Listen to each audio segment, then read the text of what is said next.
Assalamualaikum warahmatullahi wabarakatuh. Saya Desa Mujayani. Di sini saya akan memberikan informasi mengenai pungli dan keadaan politik pada masa sekarang.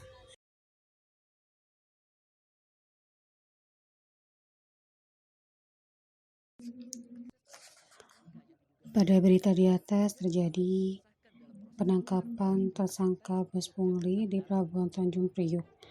Di sana terdapat bus preman yang melakukan tindakan hukum tersebut. Bus preman tersebut melakukan operator proses bongkar muat bagi pemberi upeti. Pungli tersebut bongkar muat bervariasi. Ada 49 perilaku yang ditangkap oleh pihak polisi. Lalu Presiden Joko Widodo meminta Kapolri berantas pungli tersebut. Sedangkan uang pungli yang diterima operator dari para supir truk bervariasi, mulai Rp5.000 hingga Rp20.000. Sebelumnya pelaku pungutan liar di kawasan Tanjung Priok, Jakarta Utara ini berhasil ditangkap polisi. 49 pelaku kini ditangkap dari beberapa pos yang ada di sepanjang jalan menuju Pelabuhan Tanjung Priok. Penangkapan ini dilakukan setelah Presiden Joko Widodo mendengarkan keluhan supir kontainer di Pelabuhan Tanjung Priok. Presiden pun langsung menelepon Kapolri Jenderal Listio Sigit Prabowo untuk menangkap pemalak. Kapolri, selamat pagi. Enggak, ini saya di Tanjung Priok. Ada banyak keluhan dari para driver kontainer yang berkaitan dengan pungutan liar, pungli. Polisi terus mengembangkan kasus premanisme di Tanjung Priok yang meresahkan dan memperlambat proses bongkar muat di pelabuhan tersebut. Tim Liputan iNews melaporkan. Dijelaskan terkait Ada yang mengetahui dan ada yang tidak mengetahui apa pungli tersebut. Pungli di sini mempunyai artinya itu suatu tindakan hukum yang diatur dalam Undang-Undang Nomor 31 Tahun 1999. Nah, pungutan liar ini merupakan tindak korupsi dan merupakan kejahatan yang luar biasa yang harus kita berantas. Upaya pemberantasan korupsi ini tidak cukup dengan membuat undang-undang, namun lebih dalam membangun mental orang-orang yang dapat memberantas korupsi itu. Tanpa membangun sumber daya manusia yang baik dan berintegritas, mustahil pemberantasan korupsi ini dapat berjalan dengan maksimal. Perusahaan ini sudah dilakukan tindakan tegas oleh Polres Metro Jakarta Utara dengan diamankan atau ditangkapnya 40-an lebih kalau tidak salah pelaku pungli ataupun premanisme. Baik, Dari Pak David, Polres Pelabuhan Tanjung Priok. Ya, Pak David, jadi 3 perusahaan ini mereka memang mempekerjakan preman dan mengkoordinasikan pungli-pungli yang ada di sekitar Pelabuhan Tanjung Priok, Pak. Baik Mbak Anissa, untuk 3 perusahaan tersebut ditangani oleh Polres Metro Jakarta Utara. Nah, di Polres Pelabuhan Tanjung Priok sendiri, kami juga bergerak respon dan aktif untuk melakukan monitoring apakah di dalam pelabuhannya itu sendiri masih terjadi pungli dan premanisme. Kami lakukan penyelidikan, waktu itu ada 1 tempat, 2 tempat kami datangi, kemudian ternyata tidak ada. Di tempat ketiga yang kami datangi, utamanya di PT JICT, ternyata didapati info bahwa masih ada modus pungutan liar yang dilakukan oleh para operator. Pungli ini adalah suatu tindakan yang dilakukan oleh pegawai negeri atau penyelenggara negara, kementerian, lembaga, serta pemerintah hingga tingkat desa, korporasi, dan lembaga independen untuk menguntungkan dirinya sendiri atau orang lain secara melawan hukum atau dengan menyalahgunakan kekuasaannya dengan memaksa orang lain memberikan sesuatu, membayar atau menerima pembayaran dengan potongan atau untuk mengerjakan sesuatu bagi dirinya sendiri. Saja, Pak, apakah tapi dengan tingkat kelambatan atau dilayani tapi lambat. Kemudian apabila dia memberikan 10.000 hingga 20.000, maka akan dilayani dengan cepat. Perbedaannya itu. Baik, jadi dari 40 yang sudah ditangkap, berapa orang yang termasuk dalam karyawan dan berapa orang yang memang preman bertugas di jalanan, Pak David? Kami jelaskan sekali lagi Mbak Anissa, untuk yang 40 lebih yang ditangkap itu ditangani oleh Polres Metro Jakarta Utara. Oke. Kemudian dari kami Polres Pelabuhan Tanjung Priok mengamankan dan menetapkan sebagai tersangka awalnya 7 orang sebagai operator RTG.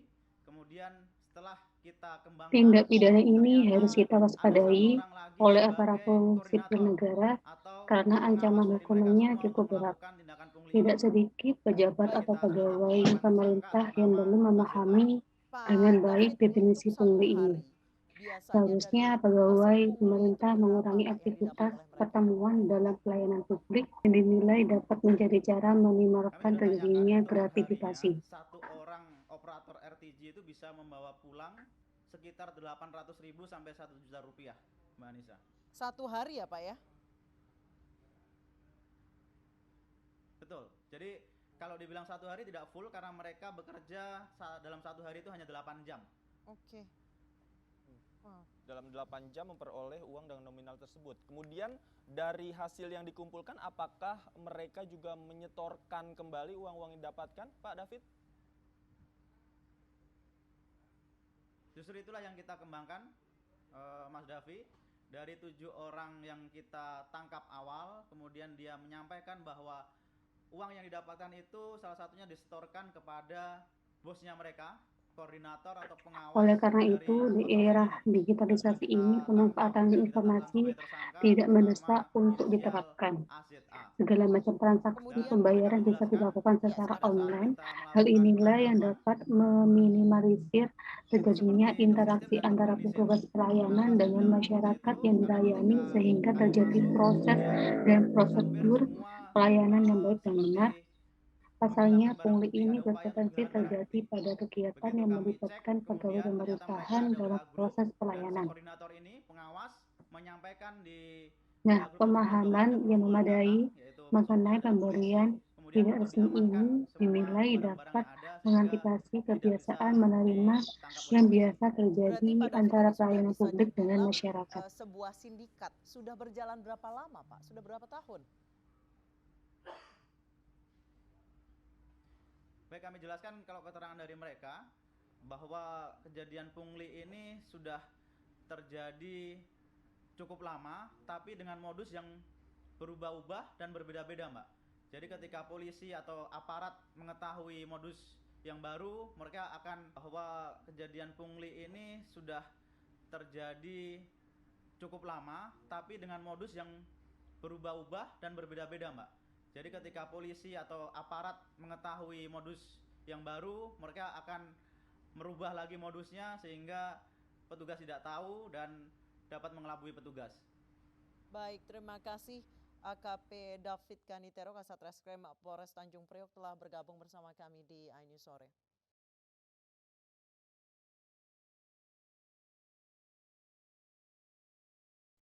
Berbicara mengenai pungli, saya di sini juga akan memaparkan keadaan politik pada masa sekarang.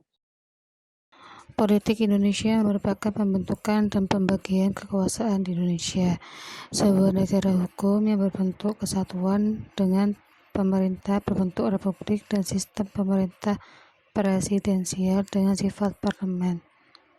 Indonesia tidak menganut sistem pemisahan kekuasaan melainkan pembagian kekuasaan. Walaupun mayoritas penduduknya beragama Islam, tetapi Indonesia bukanlah sebuah negara Islam.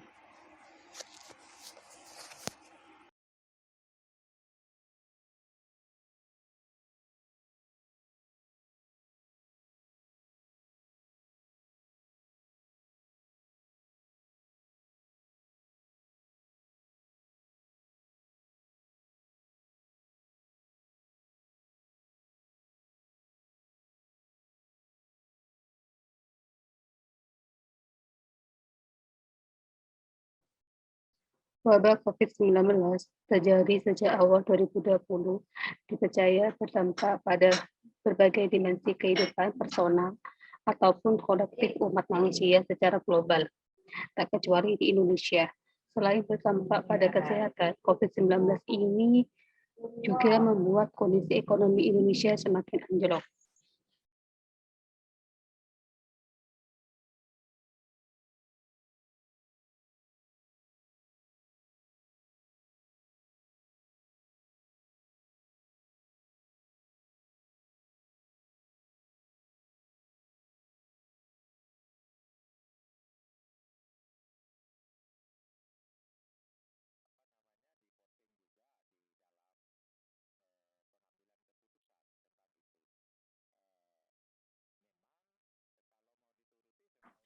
Dalam perspektif ekonomi dan politik, anjloknya ekonomi nasional biasanya berdampak negatif pada kehidupan politik sebuah negara. Sebaliknya, kondisi politik nasional juga akan berdampak langsung terhadap prospek kebangkitan ekonomi nasional.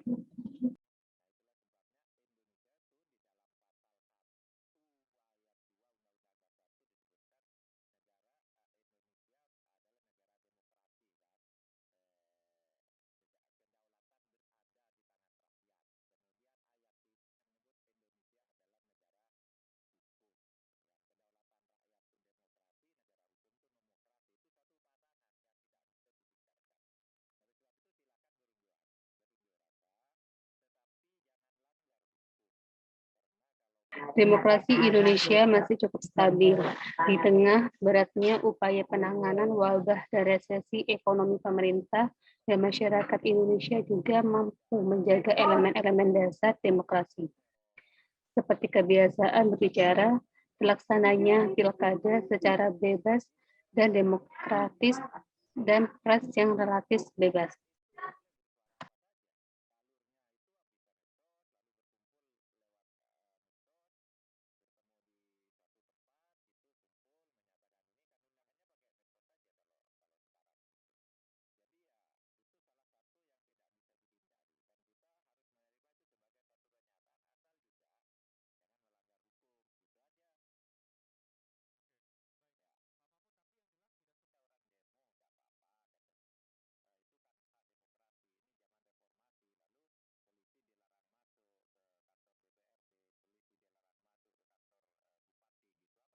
Data-data politik 2020 menunjukkan bahwa demokrasi Indonesia cukup liat dan lentur untuk beradaptasi dengan situasi saat ini.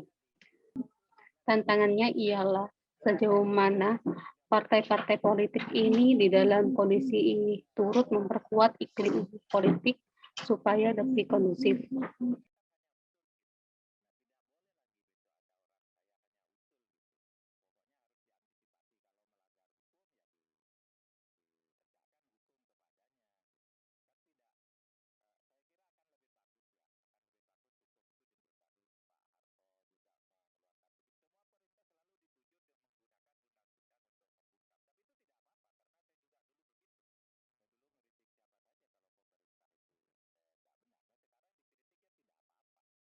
Sejumlah kebijakan terobosan di sektor ekonomi seperti Undang-Undang Cipta Kerja membutuhkan prasyarat stabilitas politik yang kuat. Di sini peran partai politik menjadi lebih sentral. Dari sisi kinerja pemerintah, publik cukup optimis.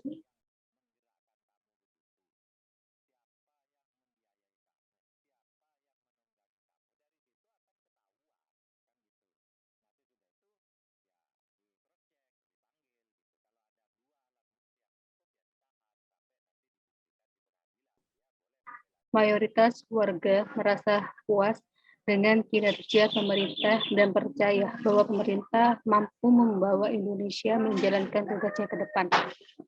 Publik umumnya masih menaruh harapan yang besar kepada pemerintah untuk dapat mengatasi masalah ekonomi yang sangat berat saat ini.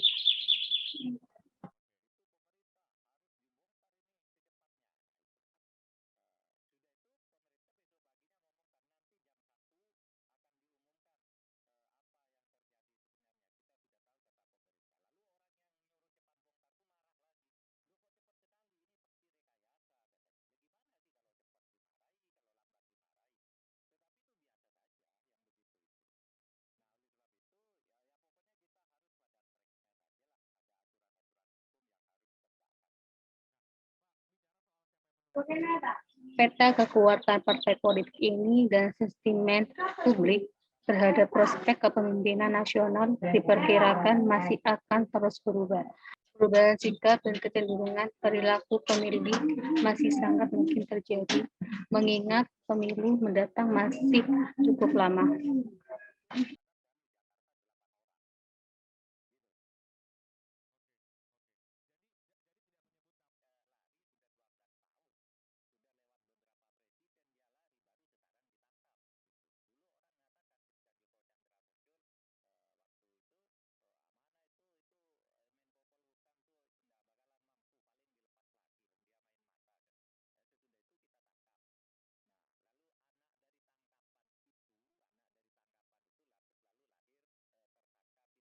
Sementara di dalam politik dan hukum, pada tahun ini ditutup dengan terpilihnya Gibran Raka Buming Raka dan Bobi Nasution dalam pilkada serentak. Terpilihnya putra dan menantu Presiden Jokowi serta sejumlah kerabat elit politik ini menunjuk semakin menguat politik dinasti di negara ini. Terbongkarnya 2 kasus dugaan korupsi yang melibatkan 2 Menteri Jokowi serta pengesahan UUD Cipta Kerja juga menambah gelap tahun ini.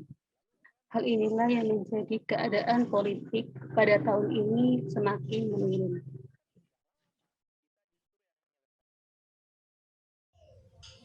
Sekian dari saya, apabila ada kesalahan mohon maaf. Wassalamualaikum warahmatullahi wabarakatuh.